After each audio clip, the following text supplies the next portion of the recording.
So today we are going to be looking at the concept of capital rationing, a very straightforward topic, which can be likened to linear programming or optimal program mix. Because when you talk about allocation of limited scarce resources, linear programming, optimal program mix, as well as the capital rationing are used to determine the optimal allocation of resources. So if that is the case, what do you understand by capital rationing? Okay, what is capital rationing? Capital rationing involves the process of allocating limited scarce resources among competing investments in a judicious and efficient manner that will enable the company to maximize its benefits. Benefits represent NPV, all right? The benefits we are talking about is the net present value, all right? When a company does not have sufficient financial resources to undertake viable projects, the little financial resources available will need to be allocated in a judicious manner that will enable the company to maximize benefits, which is NPV. All right. So generally, the company has viable projects to undertake. Say, for example, you have project A and B. The initial outlay, for example, of project A is about 500 million. Initial outlay of project B is 400 million. The total financial resources required to undertake these viable projects is 900. So you need to compare this with the available resources. If the available financial resources is less than 900, let's say, for example, the available financial resources is 700 million. You can see, for this company to be able to undertake these investments, 900 million naira is required, but the company has only 700. That means there is a constraint. There is no way the company will be able to undertake the two projects entirely. Therefore, there is a constraint. If there's a constraint, then there's capital rationing. If there's capital rationing, then you must determine the optimal allocation of the financial resources that will enable the company to maximize its NPV. So that is basically what capital rationing is all about. When a capital is rationed, there is need to identify the method of selecting the package that is within the company's resources and which is expected to give the optimal benefit to the organization. So, what are the causes of capital rationing? There are two reasons. You can call it reasons or causes of capital rationing. One is soft capital rationing, then two is hard capital rationing. The soft capital rationing will arise when a company deliberately imposed its own capital rationing. That is, when a company intentionally imposes its own capital rationing, then we say this is internal capital rationing. Now, what are the reasons for internal capital rationing? Number one reason for internal capital rationing is desire to maximize return of a limited range of investments. Okay, when a company decides to maximize return of a limited range, instead of diversifying to get more benefit from other investment opportunity, because they don't have sufficient capital, so they will decide to just do little ones that that finance available can accommodate. So as a result of that, so their horizon is kind of short. Okay, so that is the first one. The second one is limited management skills. The dearth of requisite managerial skills can also limit the ability of a company to to to to source for the required capital in order to undertake viable investments. Okay, because if we don't have the requisite skills and knowledge for you to be able to meet the right people or to source for the right funds to execute viable projects. Of course, this this will limit your ability to increase the value of the business, because these viable projects has the capacity to enhance the value of the company, which will invariably maximize the worth of the owners. Of course, the third one, management may be reluctant to issue additional share capital because of fear of losing control of the business to outsiders. You know, management of a company may be reluctant to borrow money. You know, when you borrow, the company will be exposed to financial risk. And if the company fails to pay back, then, of course, the debt holders may decide to take over the affairs of the business, or they may decide to convert their debt, to equity. So as a result of that, because management does not want to, they don't want their the shareholder proportionate holding to depress. So as a result, they won't want to borrow money to finance the viable projects. Okay. Then number 4, availability of capital expenditure budgets may restrict spending to certain limits, because within the organization, the company on its own has put a ceiling on the amount to be spent on capital expenditure. So as a result of this, they don't want to go above their budget, and that's why they're having financial constraints to undertake viable projects that come up after the budget period. Then number 5, limited exposure to external finance. That one is self-explanatory. Then, okay, so those are the reasons for soft capital rationing. Then the second one is the hard or external capital rationing. This arises when external factors limit the ability of a company to take advantage of market condition. All right, when external factors limit the ability of a company to take advantage of market condition. All right, because there are external variables that limit the ability of the company to raise the needed capital. And as a result, the company will not be able to take advantage of market condition that will enable the company to enhance its value. What are the reasons for external capital rationing? Number 1 reason is restriction on bank lending due to government control. CBN might place a restriction on the amount of loan that banks can issue out to prospective investors. So as a result, because of there's government control, then the company will not be able to raise the required capital from the bank. Then number 2, raising money through stock markets may not be possible if shares are depressed.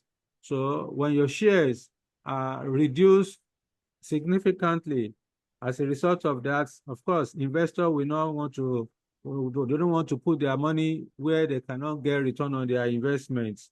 So if your shares are depressed, that is, your shares are significantly reduced, all right, so that will also limit the ability of the company to raise money in the market.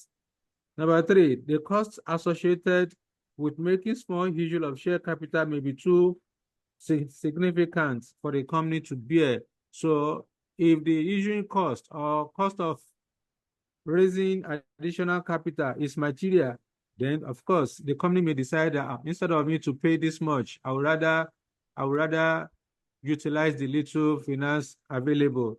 All right, which means that the company will not be able to raise the needed capital to undertake the viable investments. Again, lending institution may consider an organization, especially small companies, to be too risky to be granted further loan facility. All right, it is believed that especially for small companies, the owners or the managing director, for example, If the managing director receives heavy loan, the man can just go on vacation abroad, and before you know it, the money is squandered. So as a result of that, because the risk associated with a limited liability company is much more, is higher than the risk associated with a public company. So being a small company, a limited liability company, banks, we certainly, they won't be, they won't want to, they may not want to consider granting loan to such an organization so that they don't lose their money. All right. Okay. So what are the types of capital rationing? Basically, there are two types of capital rationing. We have single period capital rationing. We also have multi-period capital rationing. The single period capital rationing arises when capital is expected to be scarce, or when financial resources is limited in supply for a period that is 12 months, and capital is expected to be freely available thereafter. That is single period capital rationing. So when capital is expected to be scarce for about 1 year, then we say this is a single period capital rationing. So it is expected that after the first year, capital will be freely available. Anything, any amount that you want after that first year, you'll be able to get it. All right, that is the assumption behind the single period capital rationing. All right, then the second one is multi-period capital rationing.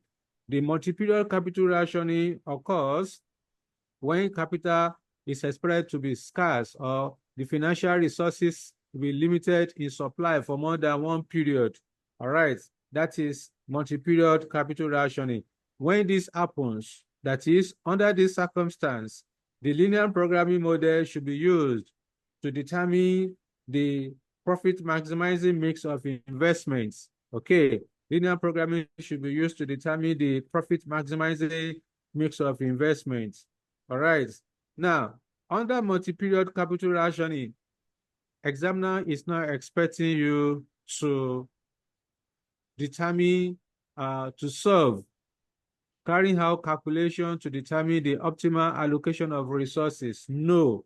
What examiner is expected to do under multi-period capital rationing is simply to formulate the linear programming model. All you need to do is to formulate linear programming model under multi-period capital rationing. Therefore, how do you formulate the linear programming model? There are 3 or 4 procedures you are expected to carry out. There are 4 procedures you are going to carry out whenever you want to formulate linear programming model. The first step is to state the objective function. There's only one objective that this company wants to achieve. The objective is to maximize NPV. Okay, the objective is to maximize NPV. So the first step you are going to do whenever you want to formulate a linear programming model is to is to state the objective function.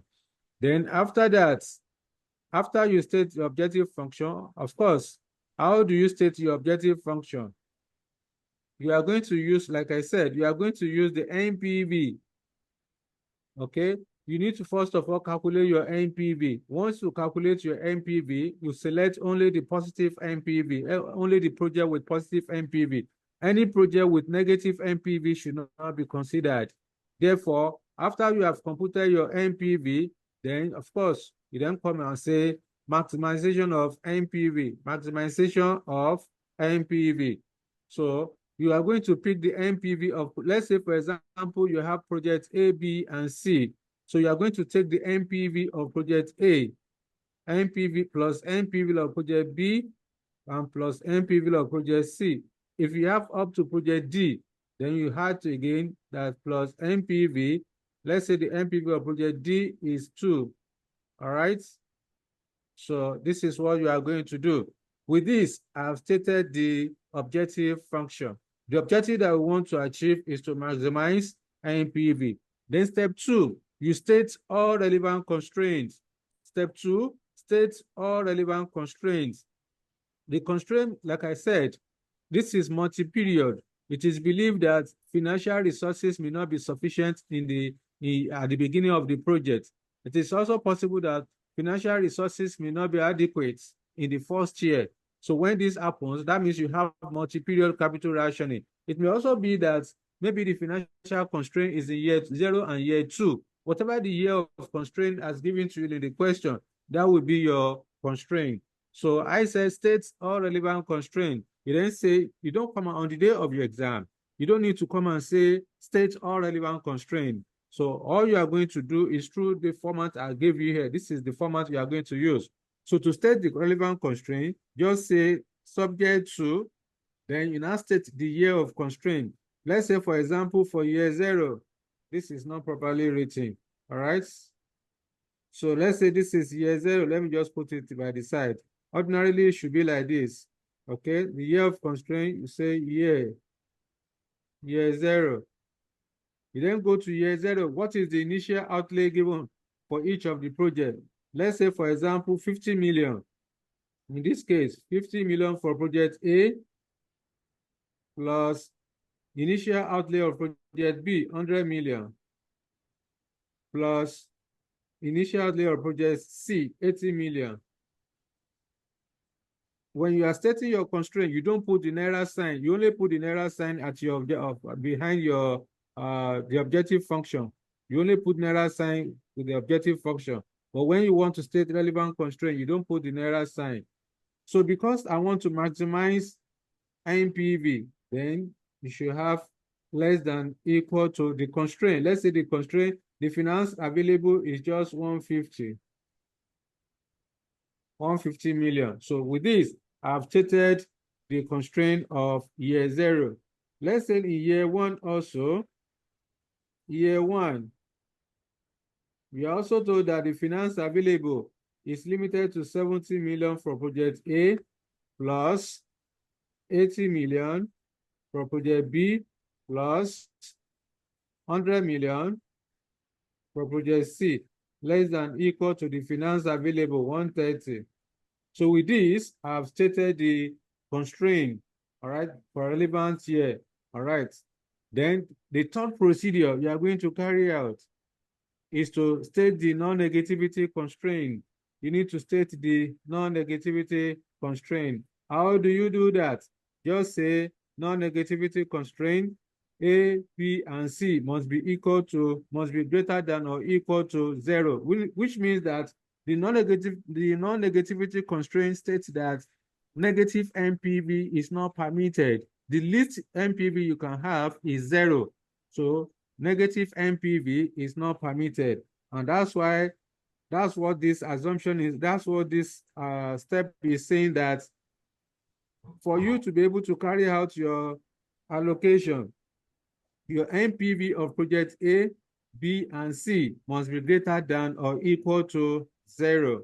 All right, the NPV of project A, B, and C must be greater than or equal to 0. It cannot be less than 0. All right, so that is how to state the non-negativity constraint. The last one is you have to state the non-repeatable condition. The non-repeatable condition states that project cannot be delayed or brought forward. All right, you cannot delay project or brought forward. So as a result, when you want to state your non-repeatable condition, just say A, B, project A, B, and C must be less than or equal to 1, just like probability. All right, just like you want to state your probability. Probability is always 1. All right. Okay, so these are the procedures of formulating linear programming model. I gave you 4 procedures. If you want to make it 5, that means you need to take your NPV as one of the procedures.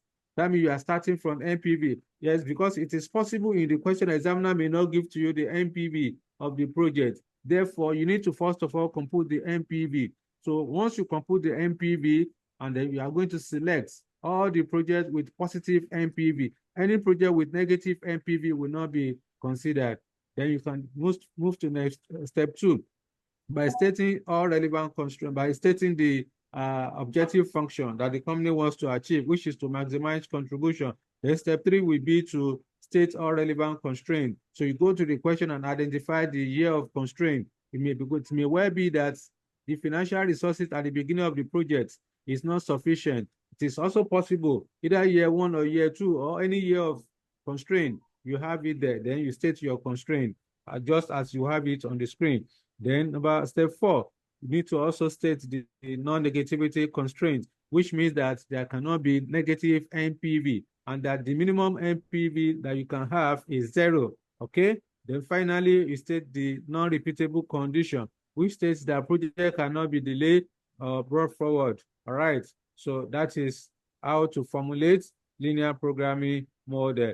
So you can just go through the limitation of linear programming. The limitation of linear programming generally, as far as capital rationing is concerned, is embedded in the assumption, most of the assumptions of linear programming, because all those assumptions of linear programming are not realistic.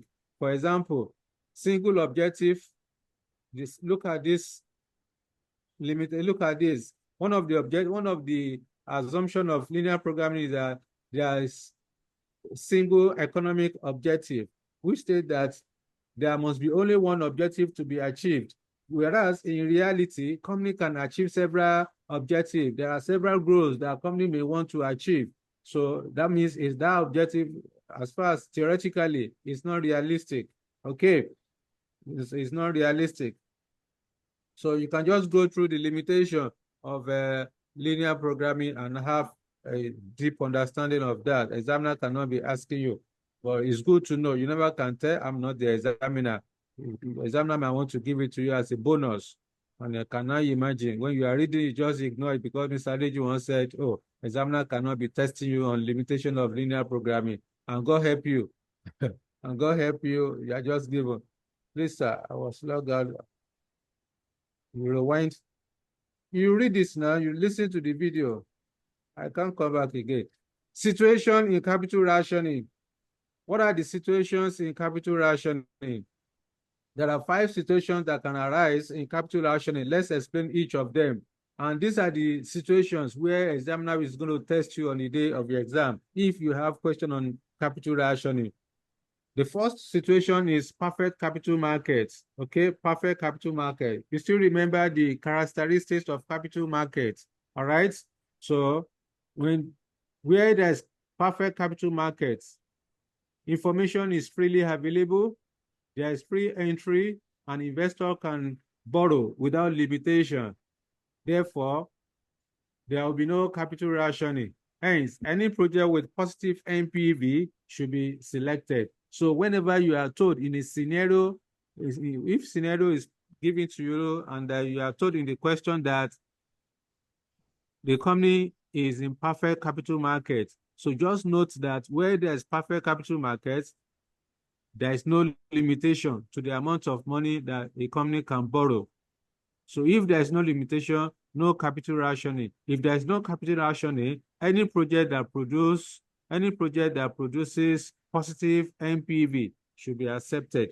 That is what you need to do under perfect capital market. The second one is divisibility. Divisibility is also known as fractionality. Okay, it's also known as fractionality, which states that the divisible projects are projects that can be partly undertaken. All right. Divisible projects are projects that can be partly undertaken, which means that it's not compulsory that the project must be accepted or must be undertaken 100%. A company can invest 70%, 30%, even 10% on that particular project. So it's not compulsory that it must be undertaken entirely. All right, that is what divisibility is talking about. So divisible projects are projects that must be, that are projects in which fractional parts can be undertaken. All right. So when there is divisible projects, what are you supposed to do? There are about 5 procedures you are supposed to carry out when there is when there are divisible projects. The first thing you need to do is to compute the NPV of the project. Okay, you compute the NPV of the project and you select any project with positive NPV. Then step 2, you calculate profitability index or benefit cost ratio. Okay, you calculate profitability index or benefit cost ratio. I will explain to you what profitability index is later on. So you calculate profitability index or benefit cost ratio. Whichever of the two that you use, you are good to go. But at all time, always use profitability, always use the benefit cost ratio because it's faster.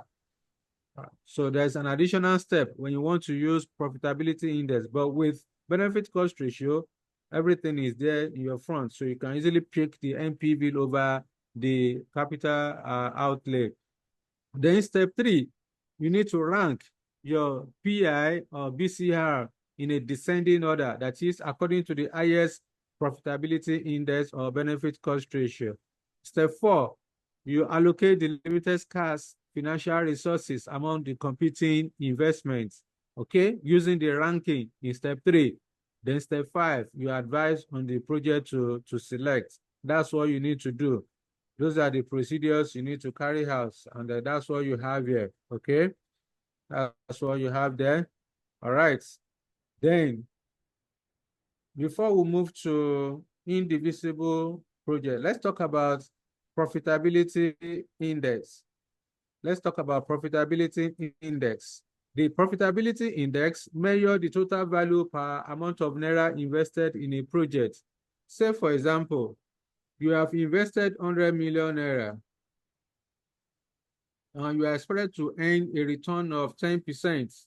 You are expected to, this is your initial outlay. Then you are expected to earn a return of 10 million. Okay? This 10 million in form of NPV. All right. So when you add the two together, you are expected at the end of the project, you are expected to receive about 110 million naira, including the benefits. Okay, so the amount you have invested plus the benefits you are going to earn on your investment. So that's the total of 110 million. So this is what profitability index measure. So when you now want to determine your profitability index, you then say the total. You then say the total divided by the amount you have invested. So the total benefits, the benefits plus the amount invested over the amount invested. So that is what will give you the profitability index. So present value, total present value divided by the initial outlay. So that will give you your profitability index. Okay? That will give you your profitability index.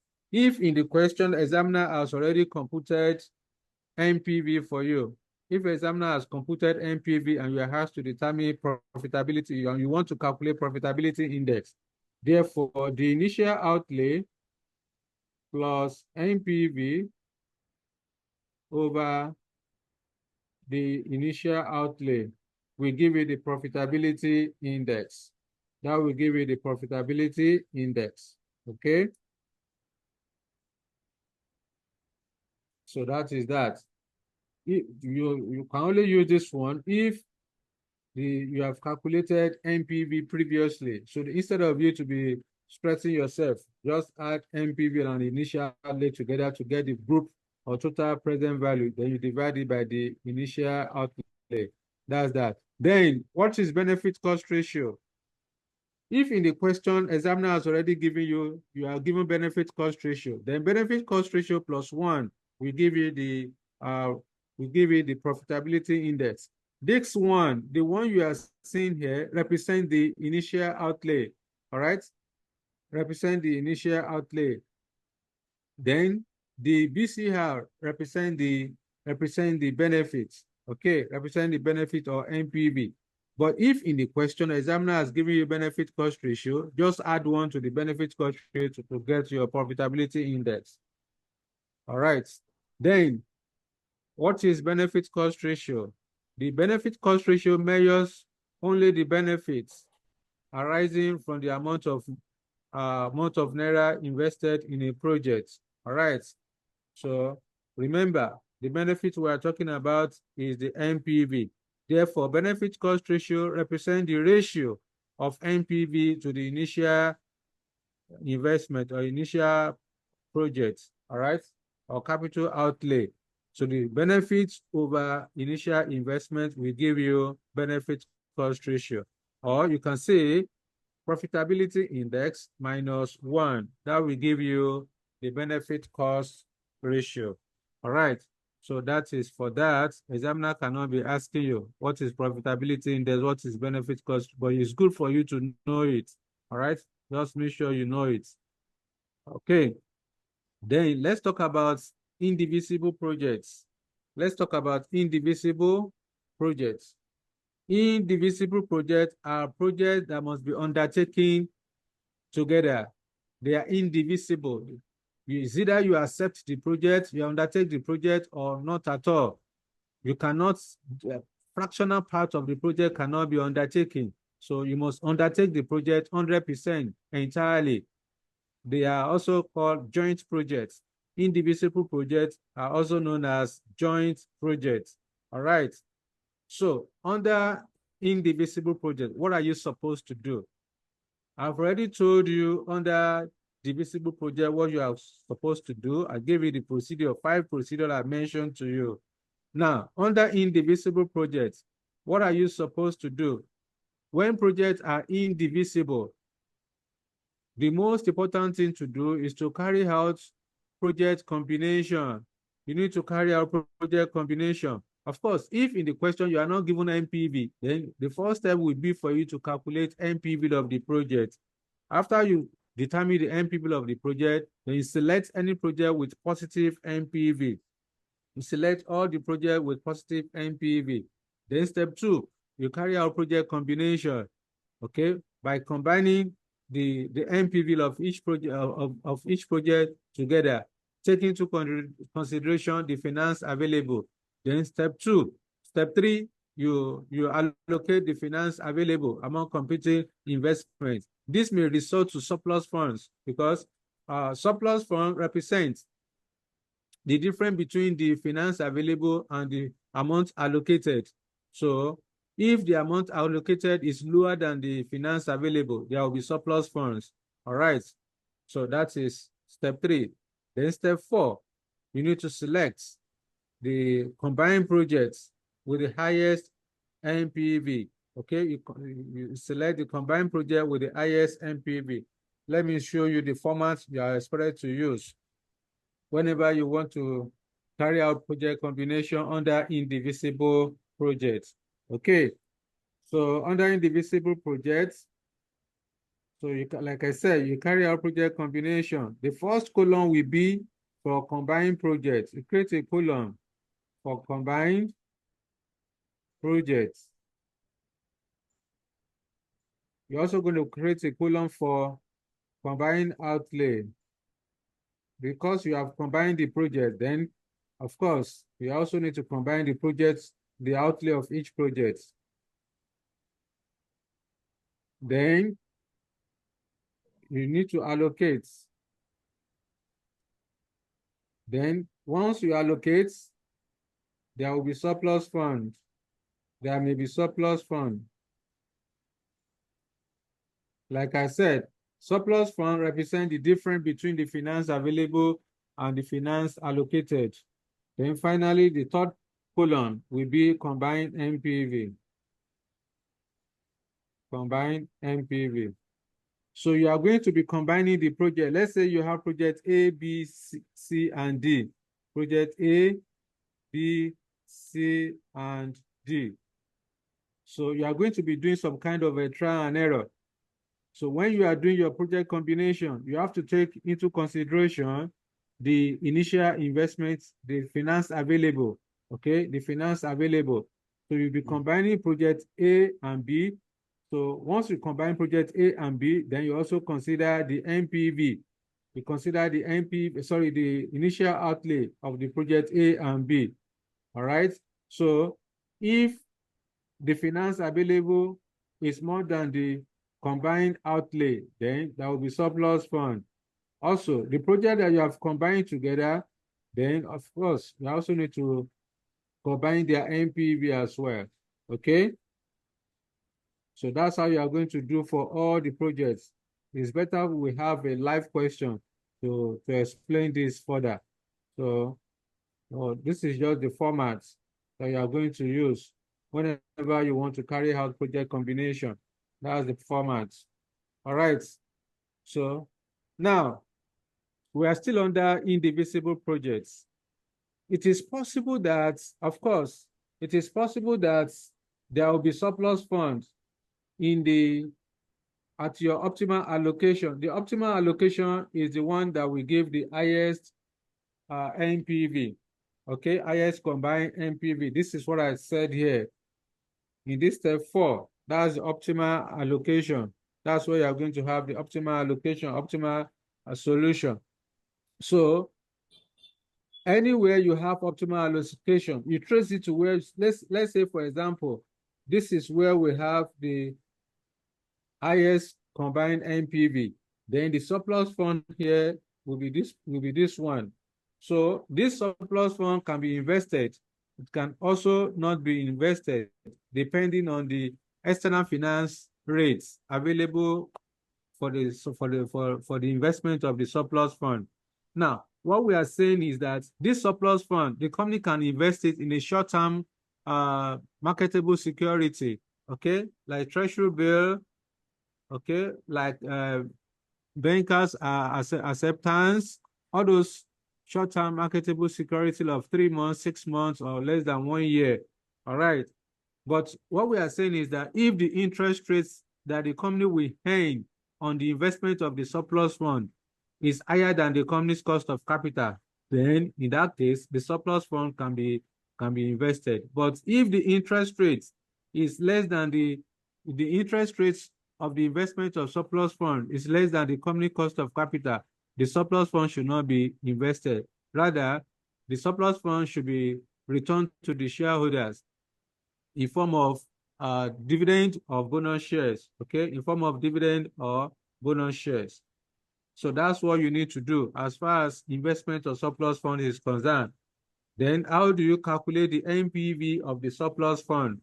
So this is the formula you are going to use to calculate the NPV of the surplus fund.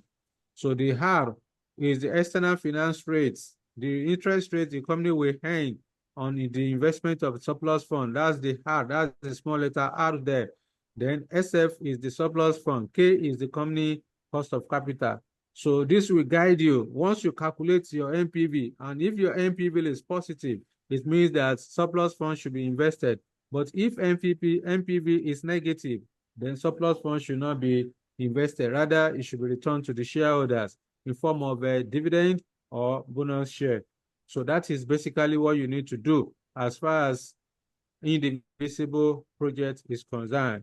Then the fourth situations in capital rationing is what is called mutually exclusive projects. The mutually exclusive projects are competing projects in which the acceptance of one will preclude the acceptance of the other. The project mutually exclusive projects are projects that cannot be undertaken together. Therefore, under mutually exclusive project, what are you supposed to do? There are 3 or 4 procedures that you are going to carry out under mutually exclusive project. The first thing you need to do is to compute NPV of each project. All right, you compute NPV for all the projects. Then you select any project with positive NPV. Step 2, you are going to create two hypothetical tables. All right, you create 2 hypothetical tables, and you make each mutually exclusive project to add the group. All right, then step 3, you determine the benefit cost ratio or profitability index. Then step 3, you allocate the finance available. Then step 4, you calculate NPV, or you can even crash it to step 4 instead of making it 5. So you calculate the NPV for each group. Then step 5, you select any group with the higher or highest combined NPV. So that's what you need to do under mutually exclusive project. All right, so you can just go through all of this. All right. But again, by the time you see live question, it will be straightforward. I will explain to you in details when we get there. All right. Then, now let me quickly explain that before I move to mutually dependent projects. Now, this is what I mean by two hypothetical table. You are going to create group one. For example, you can have a group. Let's say, for example, project A and B are mutually exclusive. If project A and B are mutually exclusive, okay? So if project A and B are mutually exclusive, and let's say, for example, you have project A, B, C, and D in the question. So you are going to create the first group. Group one, you also create the second group. Group two. So since project A and B are mutually exclusive, the two projects cannot appear together in a group. So you are going to make each mutually exclusive project to add the group. So if project, say for example, in group one, project A will appear, A, C, D. You can see B will not appear in group one. In group two, B will appear, A will not appear, B, C, D.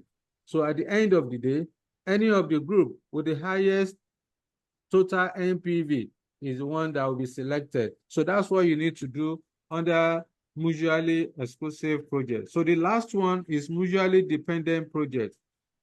The mutually dependent project are projects that must be accepted or rejected together. All right, mutually dependent projects are projects that must be accepted or rejected together. They are joint projects. So because they are joint projects, so what you need to do, the first thing you need to, the procedure involved, number one, you need to calculate NPV, and you select any project with positive NPV. Any project with negative NPV should not be considered. Then step two, you calculate profitability index or benefit cost ratio of each project. All right. Then step three, you rank the profitability index or benefit cost ratio in a descending order. Okay, in a descending order. Then step four, you allocate the finance available among the competing investments. Then step five, you select the mix of investment that should be undertaken. You select the project to be undertaken. Now, one thing you need to know is that whenever you want to calculate, you want to determine the project to select under mutually dependent projects. So because let's say, for example, project A and B are mutually dependent, okay? Project A and B are mutually dependent, which means that they must be accepted or rejected together. In this case, when you want to carry out your allocation, you are going to add together. Let's say you have project A, B, C, and D, okay? So because project A and B are mutually dependent, so in this case, you are going to add the initial outlay of project A and B, you add it together. Then you have the initial outlay of project C, then project D, which means that the NPV too of project A and B must be added together. NPV of project A and B must be added together. So in this case, when you want to determine your benefit cost ratio, of course, it will now be the combined NPV of A and B over the combined outlay of A and B. Whatever you have, put it there. Do for this, do for that. Then you carry out your allocation. All right. So I will show you a live question for us to be able to really drive this one. Okay. So that is that. I think so. You can just read about the assumption. Read about the assumption of capital rationing. Okay. I've mentioned some of it earlier today. All right.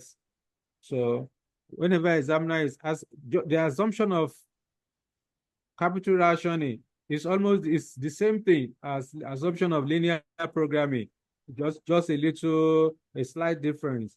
Okay, slight difference. Okay, so but it's good for you to have the idea. You never can tell. Examiner can give it to you as a bonus. So make sure you go through it. So at this point, let's have an illustration. We are going to solve one illustration that will cover almost everything, all the situations in capital rationing. All right. For all the situation in capital ration, we solve a question that will cover it. So just for me to explain the concepts further with practical illustration. Yes, let me know if you have any question for me before we proceed with illustration.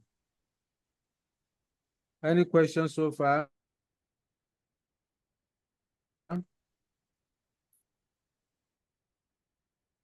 Okay, so let's have illustration. Yes, who will help us to read the question, please? Let's solve this illustration number 5. It contains all the situations in capital rationing. And the beauty about this is that examiner has already computed the NPV, so life is easier. Okay, who is helping us to read? Yes. Who will help us?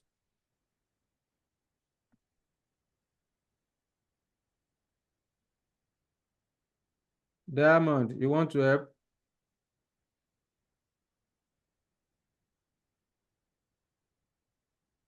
Diamond? Ibukun, can you read for us?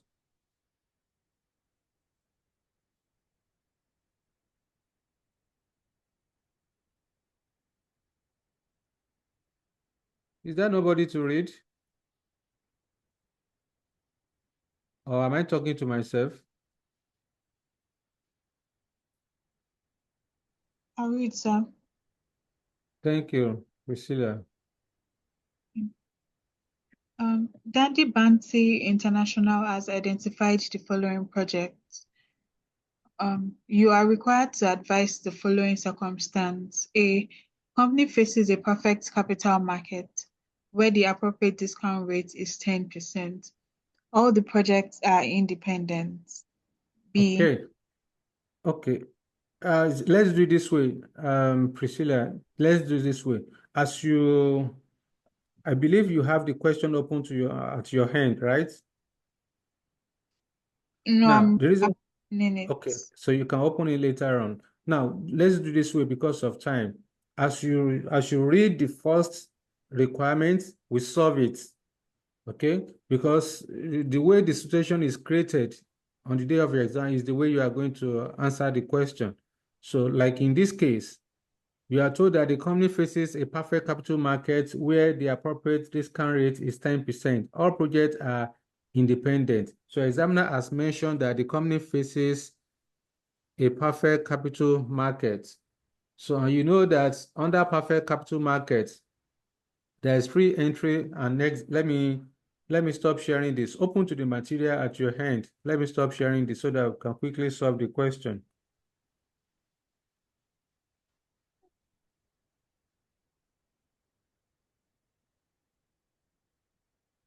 Okay. Solution.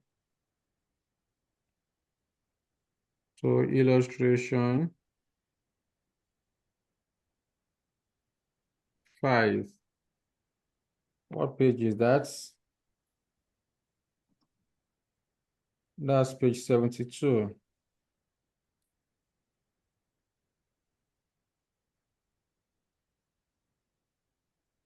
Okay. So the name of the company is Dandibanti International.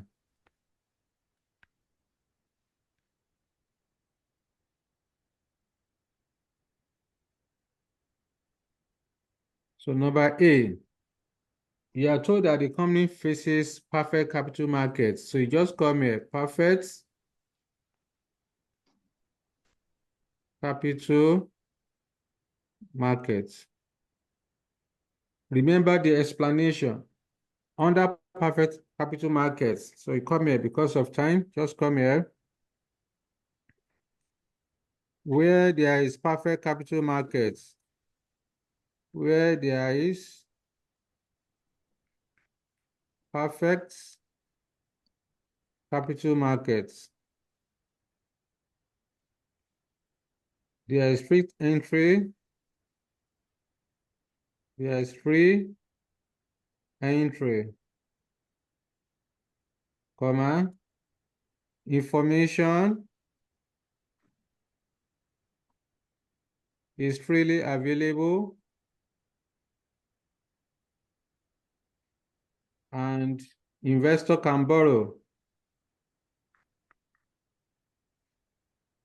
without limitation.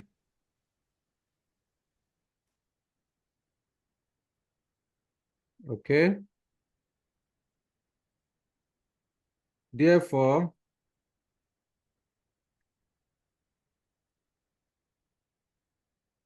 there is no capital rationing.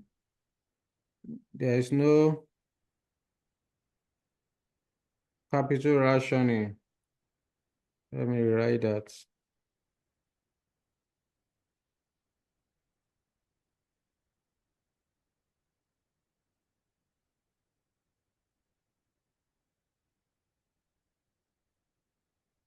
Hence, any project or hence, since there is no capital rationing, you then go back to the question. Go and identify the project with positive NPV. Project A, B, D, and E produce positive NPV. Therefore, projects A, B, D, and E with positive NPVs should be accepted. That's it. That's what you need to do under perfect capital markets. All right. Then move to the next requirements. The next one. Yes, Priscilla. Okay. The company faces capital rationing in year zero. There is only 650,000 naira finance available. Which project should the company accept? Thank you. Now, we are told that the company faces capital rationing in year zero, and there's only 650,000 naira finance available. Which projects to select? So you then come here to answer that. You say B, finance available. Finance available. 650,000. Now, for you to be able to answer this, you need to determine how much is required to undertake project A, B, D, and E. Then before you can answer this question. So you can just go and do your work in somewhere. But first thing first, when you add up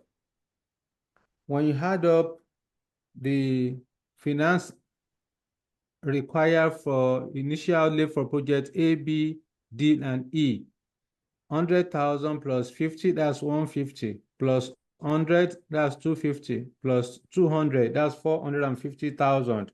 So 450,000 naira is required to undertake project A, B, D, and E. But the company has 650,000. So that means there's an excess. So since there's excess, there's no capital rationing. All the projects with positive NPV should be selected. So I would then come here.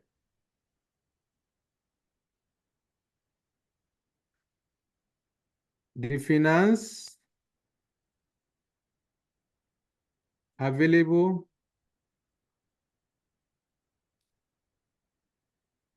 of 650,000 naira is higher than the finance required than the finance required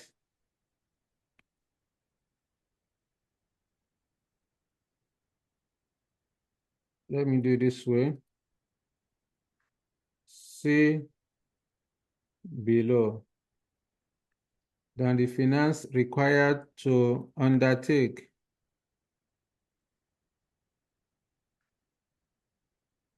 projects A, B, D, and E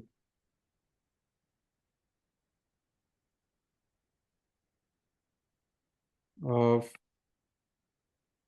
450,000. Let me change this one. See below. Okay. Let me write this.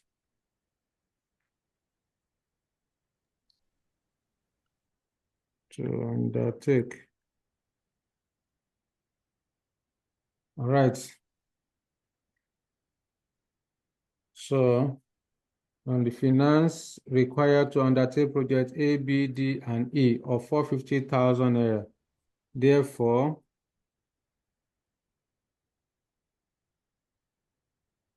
there is no capital rationing.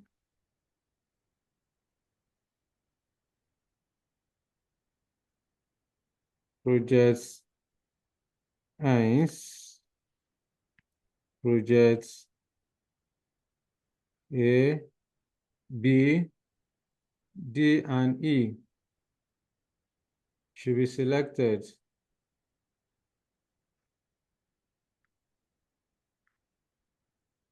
So that's what you need to do. So you can then come here, finance required.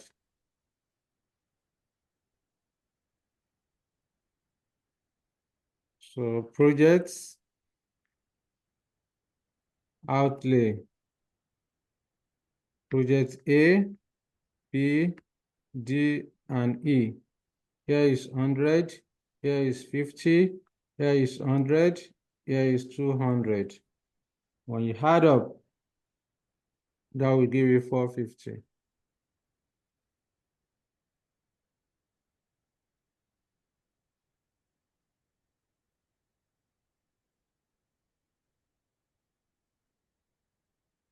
For 50,000 total.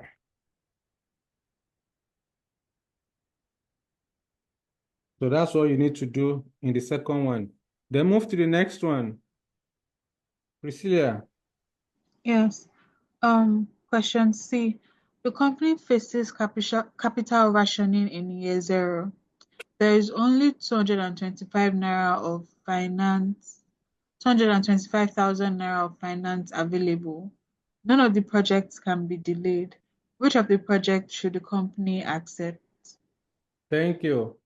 Examiner has told you that the company faces capital rationing in year zero, and capital is limited to 225,000. You see, you know that to undertake the 4 projects, the company will need 450,000. And here in C, examiner is telling you that the company has only 225,000, which means that there's a constraint because you need 450 and the only 225 is available. Therefore, you need to allocate the 225 among competing positive projects. All right, that's what we want to do. Number C, finance available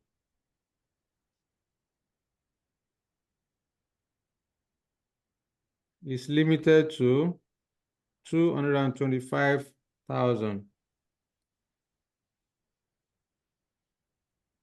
225,000.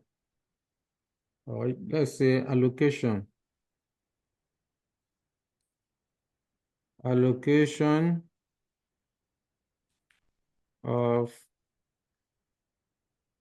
finance available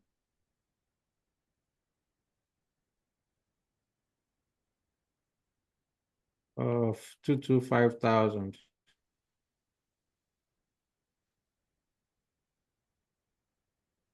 Okay, so there's a constraint because you need 450 to undertake project A, B, D, and E, but you have only 225,000. In this case, let me give you the formats. This is the format you're expected to. Instead of all those steps that I gave to you, all those 5 procedures I gave to you under the visible project, just ignore it, move on, follow this format. So you create a column for projects, another one for outlay,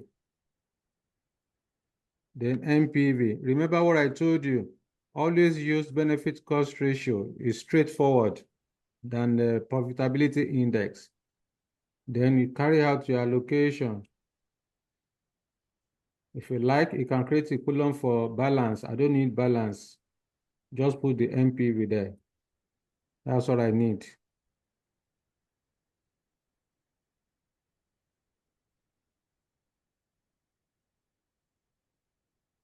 Okay, so we have project A, B, D, and E. Remember, you don't consider the negative, you don't consider project with negative NPV.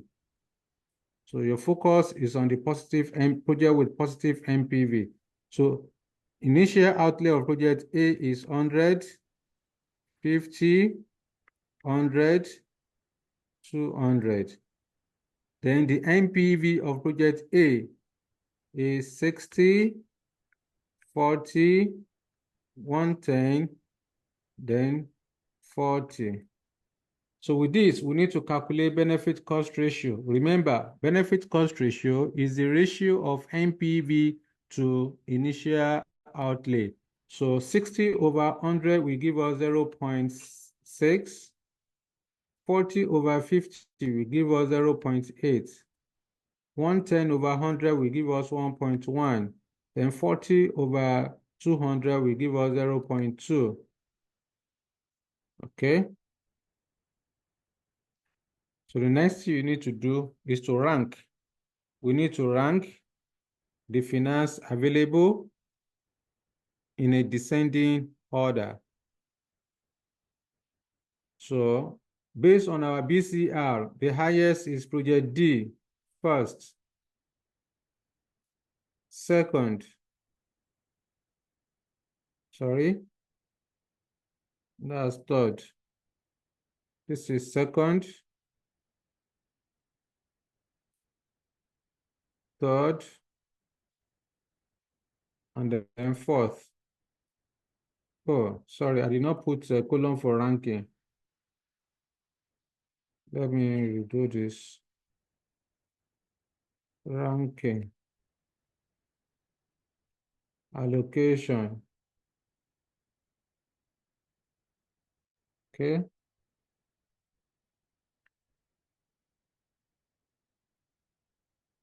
All right. So this is third, second, first, then fourth. So we want to allocate the 225 available.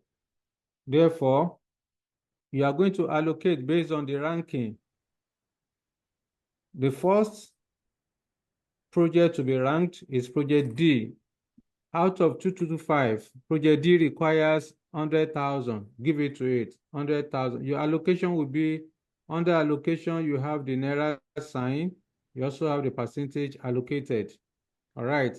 So here you are allocating 100,000. What is the percentage of this 100,000 allocated? That's 100%. NPV of that is 110. The second highest ranking is project B.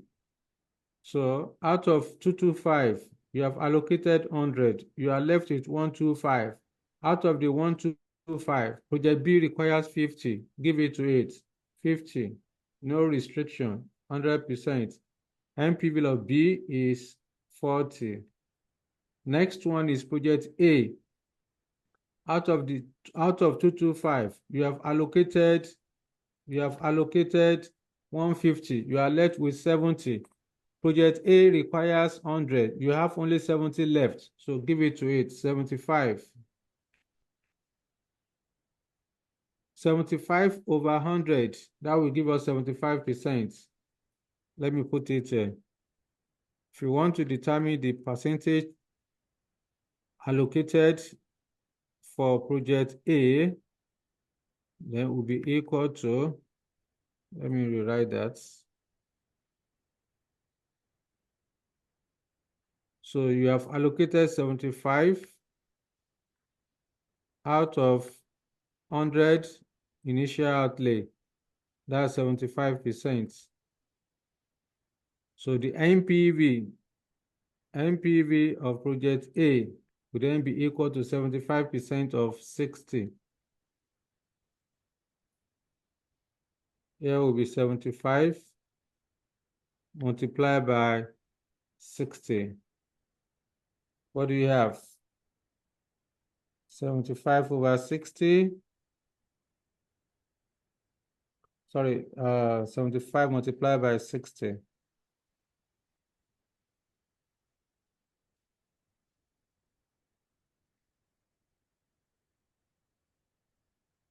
That's 45. Here is 45. Of course, nothing will go to project E because you don't have sufficient resources to undertake that.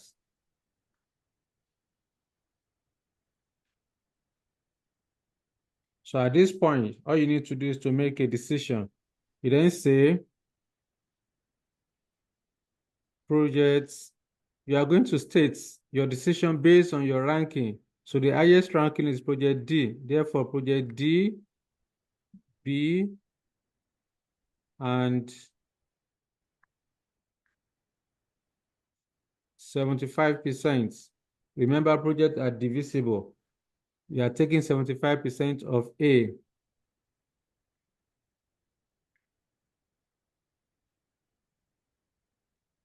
Should be undertaken.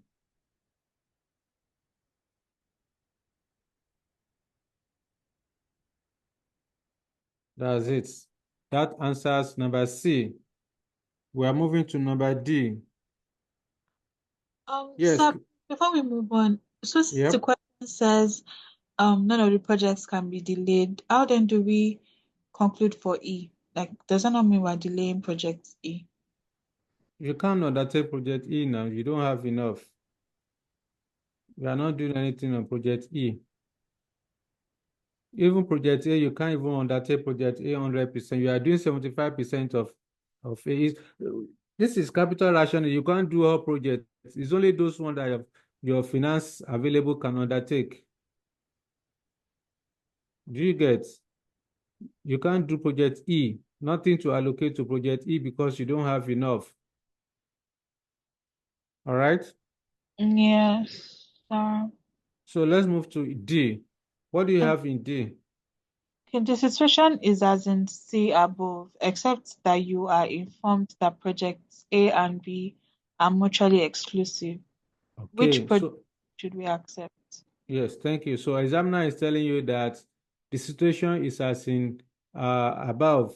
You know, in C above, the finance available is limited to 225, and then uh, projects are divisible. So examiner is now telling you that the situation is as in C above, except that project A and B are mutually exclusive. Which of the projects to undertake? Since project A and B are mutually exclusive, then you need to create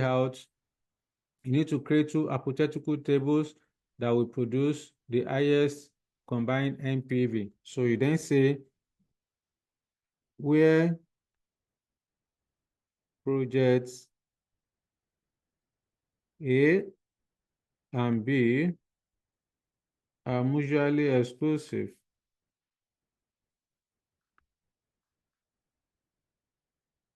Okay, so you want to allocate, you then say allocation of 225. So let's allocate that. In this, to do this, you are going to create two hypothetical groups. So group one,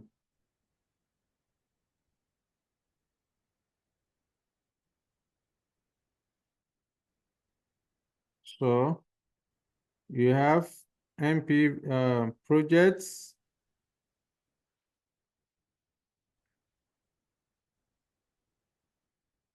outlay, MPV,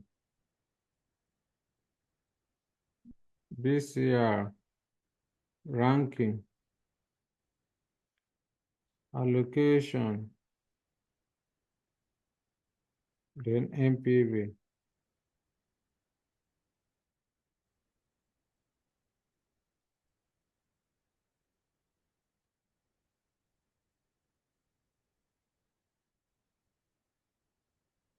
Okay. Because project A and B are mutually exclusive, if in group 1, we undertake project A, let me put Naira sign here. Naira, then percentage. So project A will appear in group 1, ADE.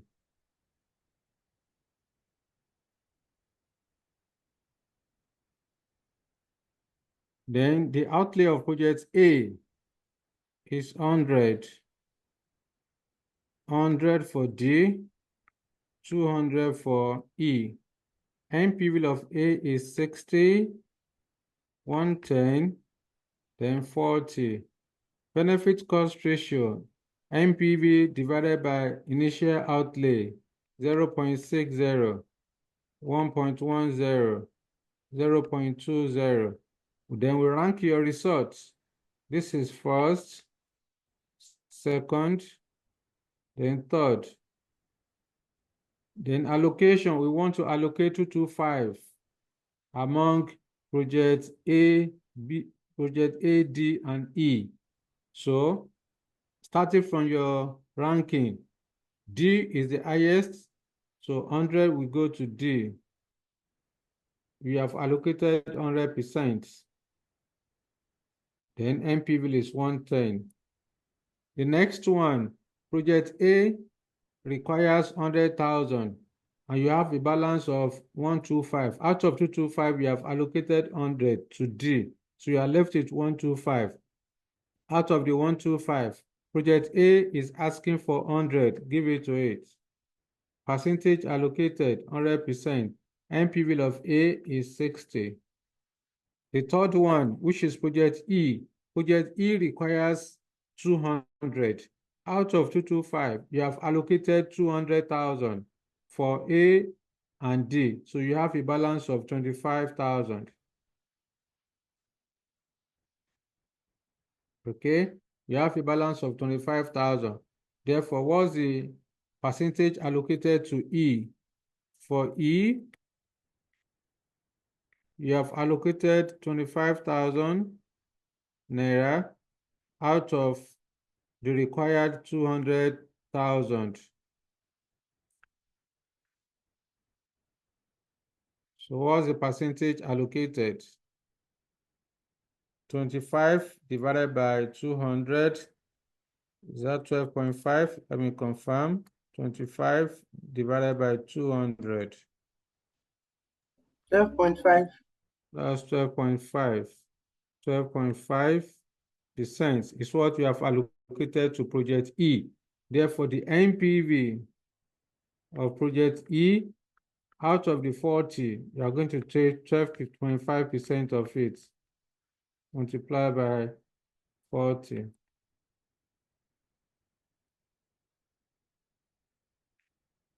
Which is equal to, that should be 5, I think. That should be 5. Here is 12.5. Here is 5. So when you add it up,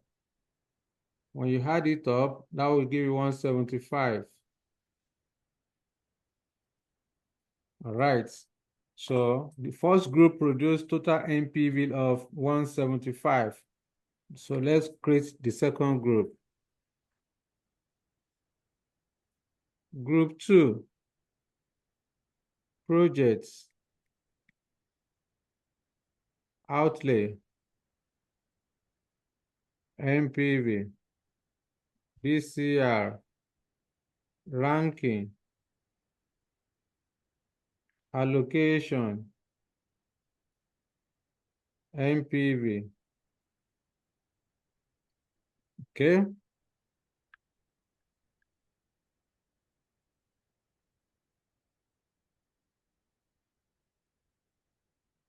Then percentage, MPV.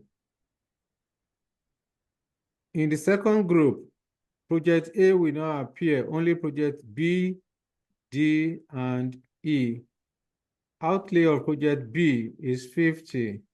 MPV of project B is 60. There is 40. Then outlay of project D, 100. MPV is 110. Project E is 200. The A is Hello? 40. Yes? Please, like the first group now, we did not include project B. So what is the basis of including B in a project 2 now? To in So group 2, what is it? all my explanation since you don't get it. Huh? You don't understand my explanation since. I'm asking. I do. If you do, you won't be asking me now. After I've told you that you are going to create two hypothetical table, you make each mutually exclusive project to head the group. I explained the concepts. Even when I was trying to solve now, I still did the same thing. But in any case, the bottom line is that because project A and B are mutually exclusive, two of them cannot appear together in the same group. So that's why you are seeing A appear in group 1, B does not appear. In group 2, B appears, A does not appear, because the two of them cannot appear together in a group. Do you understand that? Yes, sir. Thank you. You are welcome. See, now you have made my pain to cease. So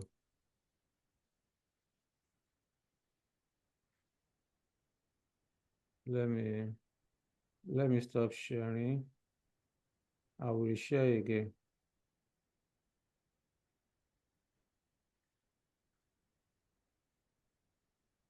Time is not connecting.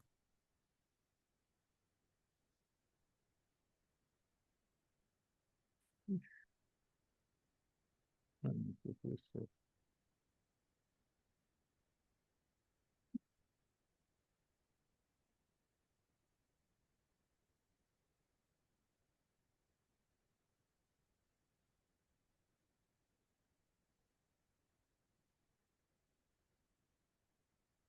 Just hold on for me, please. Let me reshare again.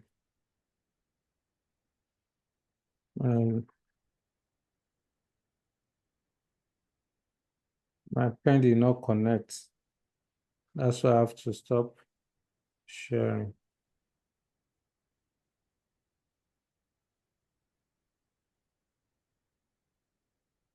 Hopefully it will come up.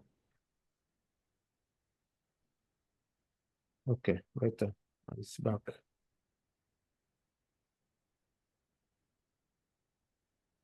So let me share my screen.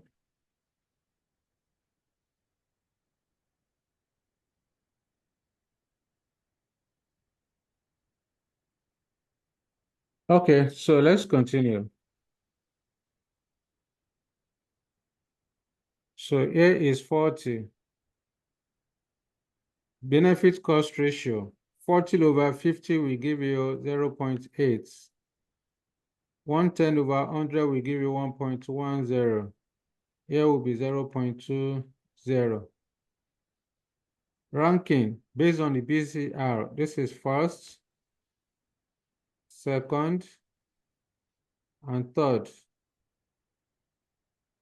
Then you allocate the finance available. 225 is available. Project D requires 100,000 out of the 225, then give it to it. We have allocated 100%. NPV of that is 110. Project B is the second highest ranking. Project B requires 50 out of the balance of 125. Give it to it, 50. Percentage allocated, 100%, no restriction. NPV is 40. Okay. Project E requires 200. Out of 225, you have allocated 150. You are left with 75. So, but project E requires 200,000. You have only 75. You can't give what you don't have. Give it to it, 75. You have allocated total of 225. Then, what's the percentage allocated for E? For E, we have allocated 75%, 75 over 75 divided by 200. Out of 200, you can only allocate 75%, sorry, 75,000. Multiply with 100%.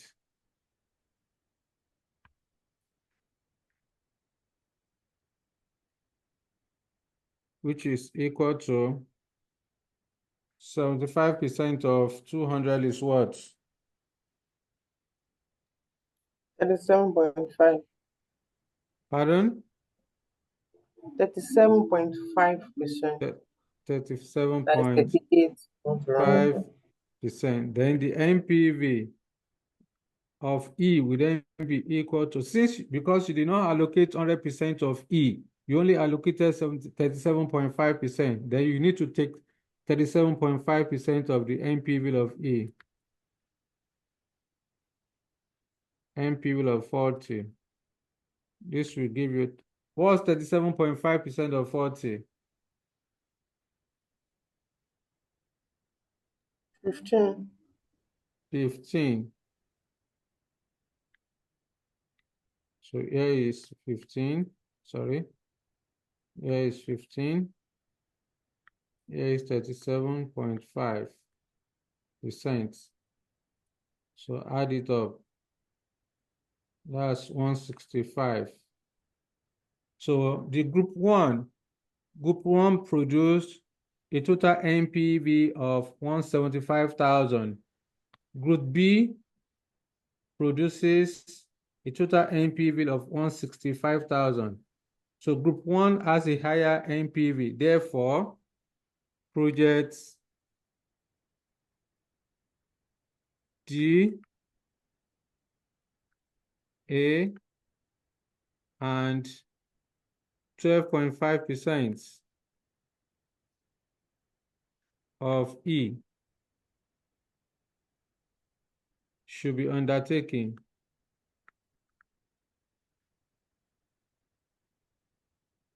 Okay, should be undertaken. So that's it. So we are done with our requirements D. Let's go to requirement number E. So who's requirement number E? The situation as in C above, except that you are now informed that the projects A and B are mutually dependent. Which project should be selected? Okay, so project A and B are mutually dependent. So you are told that the situation is as in C above, meaning that the finance available is still limited to 225,000 naira and projects are divisible. So as a result, since projects A and B are mutually dependent, so all you need to do is to add up the resources of project A and B together before you carry out your allocation. So if that is the case, I will then come here. Number E, projects A and B are mutually dependent.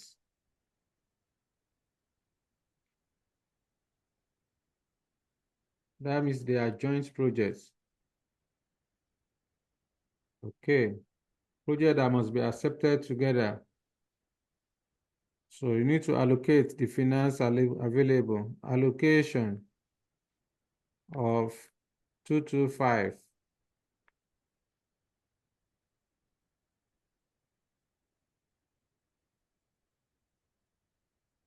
So projects outlay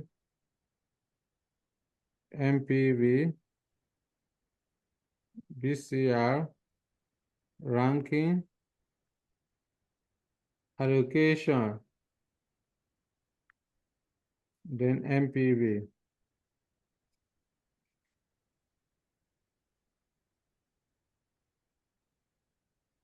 Let's put the Naira sign there.